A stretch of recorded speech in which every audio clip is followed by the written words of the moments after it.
반갑습니다 여러분. 브랜드 메이커 브랭커입니다. 우선 브랜드를 만들기 위해 상품을 정해야 하는데요.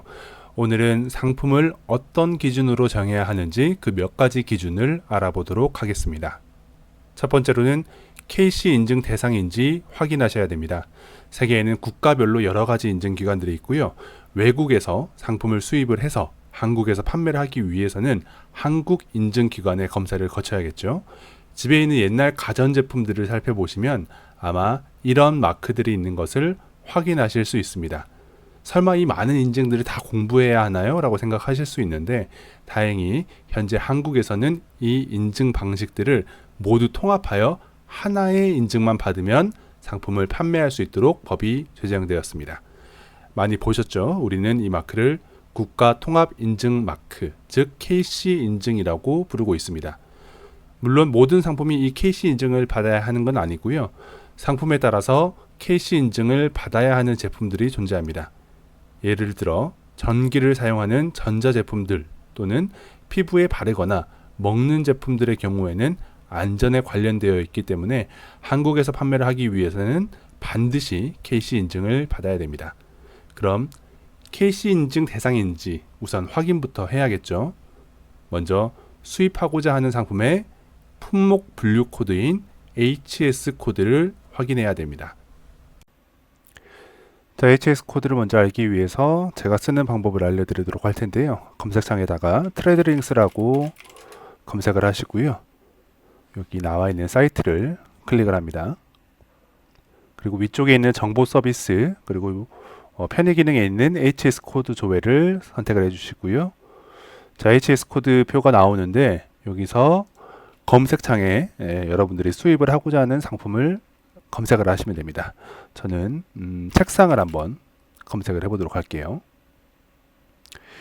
자, 이렇게 색깔이 진한 부분이 나오죠. 이 진한 부분이 좀 더 연관성이 짙은 상품이라고 생각을 하시면 될 것 같고요. 한번 클릭을 해서 HS 코드를 확인해 보겠습니다. 여기 책상 파란색으로 표시가 되어 있죠. 자, 왼쪽에 있는 주황색 9403.30-1000번 이 번호가 HS 코드입니다. 만약 이렇게도 HS 코드를 모르시겠다면 관세청 번호인 국번 없이 125로 전화를 하셔서 수입을 하고자 하는 상품의 HS 코드를 확인해 주시면 됩니다. HS 코드를 확인을 하셨다면 이제 이 HS 코드가 KC 인증 대상인지 확인을 하셔야 되는데 인증 표준 정보센터 국번 없이 1381번으로 전화를 하셔서 인증 대상인지 확인을 하시면 되겠습니다. 만약 KC 인증 대상 상품의 경우 KC 인증 없이 상품을 수입을 한다면 세관에서 통과되지 못하고 수입된 모든 상품들을 다 폐기해야 할 수 있으니까 그 절차에 맞게 반드시 KC 인증 마크를 받으신 후에 수입을 진행하시길 바라겠습니다. 저도 제가 처음 무역 사업을 시작할 때 촬영 장비를 수입을 했었는데요. 그 당시에 이 KC 인증에 대해서 무지했던 제가 인증 없이 상품을 수입을 하다가 해당 상품을 모두 폐기 처분한 경험이 있거든요. 여러분들 생각하시기에 아니 다시 중국 제조 공장에 환불을 하면 되지 왜 다 폐기 처분하느냐라고 생각을 하실 수가 있는데 우선 OEM 제품, 이 주문 제작 상품인 거죠. 이 OEM 제품 같은 경우에는 바이어의 요청대로 상품을 주문 제작을 해서 만들기 때문에 환불이 불가능합니다. 일반적으로 여러분들이 한국 마켓, 예를 들어서 쿠팡이나 네이버 같은 곳에서 주문을 하실 때도 주문 제작한 상품의 경우에는 환불이 불가능합니다. 이건 해외 주문 제작 상품도 당연히 마찬가지겠죠. 여러분들께서는 그런 실패 과정 없이 무사히 수입을 하시기를 기원드리겠습니다. 자, 브랜드 상품을 정하는 두 번째 기준은 제대로 된 상품이어야 한다는 겁니다. 아니, 상품이면 다 제대로 된 상품이지 무슨 소리야 라고 하실 텐데 세상은 정말 넓고 이상한 제품들은 정말 많습니다. 예전에 유행했던 이런 육각수나 아니면 수소수, 게르마늄 팔찌 등등 유사과학 제품들 같은 게 그런 예시겠죠. 제대로 된 상품을 마케팅을 잘해서 판매가 된다면 이 사업이 되겠지만 그렇지 않은 제품에 마케팅을 해서 판매를 한다면 사기가 됩니다. 단기적인 관점에서 상품을 정하지 마시고 장기적인 관점에서 상품을 선정하시기를 바라겠습니다. 여기에 대해서는 정말 할 말들이 정말 많지만은 아직까지 이런 제품들을 판매하고 있는 현업 종사자분들이 계시기 때문에 빠르게 넘어가도록 하겠습니다. 자, 상품을 정하는 세 번째 기준은 바로 본인이 좋아하고 관심 있는 분야의 제품으로 정하는 것을 추천을 드립니다. 여기서 추천이라고 말씀드리는 이유가 제 말이 곧 정답이 되는 게 아니기 때문입니다. 셀러 업무에서는 다양한 방법이 있고 다양한 사례가 있기 때문에 저 같은 경우는 제가 경험한 방법 중에서 가장 효율적인 방법으로만 말씀을 드리고 있습니다. 그래서 추천이라고 말씀을 드린 거고요. 자, 왜 관심이 있고 좋아하는 분야의 상품을 선택을 해야 되는지 한번 살펴보도록 하겠습니다. 보통 브랜드가 아닌 일반적인 상품의 소싱을 하실 때는 아이템 스카우트나 판다랭크를 통해서 키워드 분석을 하시고 그 이후에 키워드 분석을 통한 상품을 선택을 하실 텐데요. 물론 이 추후 마케팅을 하기 위해서는 키워드 분석이 필수적입니다만 브랜드 상품을 정할 때의 경우에는 조금 다른 방식으로 접근을 하셔야 된다고 저는 생각을 하거든요. 그 이유가 자, 먼저 A라는 브랜드가 있습니다. 여기서는 식탁, 의자, 원형 테이블, 서랍장, 수납 선반을 판매를 하고 있고 B라는 브랜드에서는 무드등, 마스크팩, 알람 시계, 등산화, 그리고 그릇을 판매를 하고 있다고 합시다. 여기서 우리가 알 수 있는 건 A 브랜드에서 판매하는 상품들을 보고 A 브랜드는 가구 브랜드구나 라는 걸 알 수가 있겠죠. 하지만 이 B 브랜드 같은 경우에는 어떤가요? 상품에 대한 연관성이 있나요? 이 브랜드는 대체 어떤 제품을 취급하는 회사인지 알 수가 없죠.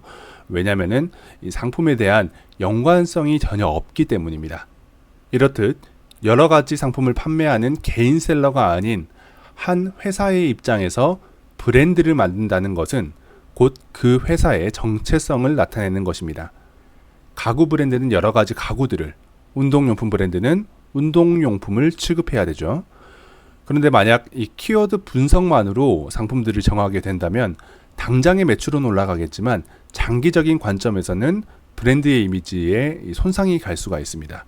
마치 파스타집에서 김치찌개를 팔게 된다면 그 김치찌개가 아무리 맛있어도 고객들이 여기는 맛이 없을 거야 라고 생각하고 가지 않게 되는 것처럼 말이죠. 저희는 이 세상에 있는 모든 상품에 대한 전문성은 가지고 있지 않습니다. 하지만 내가 좋아하는 분야에 대해서는 남들보다 조금 더 관심을 가지고 더 많은 정보를 가지고 있죠. 그래서 브랜드에서 하나의 상품이 아닌 연관된 여러 상품으로 이 상품군을 확장하는 것까지 생각을 한다면 좋아하는 상품으로 선택하는 것이 시간을 더욱 효율적으로 아낄 수 있는 방법이라고 생각을 합니다. 모든 직업이 그렇지만 이 셀러들의 시간도 아주 효율적으로 쓸 수가 있어야 됩니다. 유튜브에 보시면은 수많은 셀러들의 이야기가 넘쳐나죠. 예를 들어서 일주일에 하루씩만 일해서 매출 몇억 올렸다. 하루 1시간 투자해서 몇백 벌기 이런 내용들이 넘쳐나는데 실제로 정말 그런 분들이 계시는지 아니면 강의나 조회수를 위해서 영상을 과장되게 만드는지 저는 잘 모르겠지만 세상에 쉬운 일은 절대 없습니다. 저희의 하루 시간은 한정이 되어 있고 그렇기 때문에 이 시간을 최대한 효율적으로 사용하기 위해 상품의 정보를 공부하는 시간을 줄인다면 상품 판매를 하기 위한 마케팅 등등 다른 공부들을 좀 더 많이 할 수가 있겠죠. 자, 오늘 이렇게 브랜드 상품을 수입하기 위한 그 첫 번째 단계 상품 정하기를 알아봤습니다. 제가 말씀드린 기준 외에도 다양한 기준들이 있고 거기에 정답은 정해져 있지 않습니다. 예를 들어서 여성분들의 경우 엄청나게 무겁고 큰 상품을 정하신다면 그 상품을 포장하고 정리하는데도 굉장히 어려움이 있을 수가 있으니 남자 직원을 고용하여 사업체를 운영하는 것까지를 생각을 하셔야 될 거고, 스키복 등등 계절 상품 브랜드를 생각하시는 경우에는 판매가 줄어드는 계절을 어떤 대체 상품들로 채울 것인가 이런 것에 대한 충분히 고민도 하셔야겠죠. 여러분들의 상황에 맞게 브랜드 상품을 정하시길 권장드리면서 이번 강의 마치도록 하겠습니다. 다음 시간엔 본격적으로 중국 공장을 통한 OEM 강의를 진행하도록 하겠습니다. 시청해 주셔서 감사드리고요. 다음 강의 때 뵙겠습니다. 브랜드 메이커 브랭커였습니다.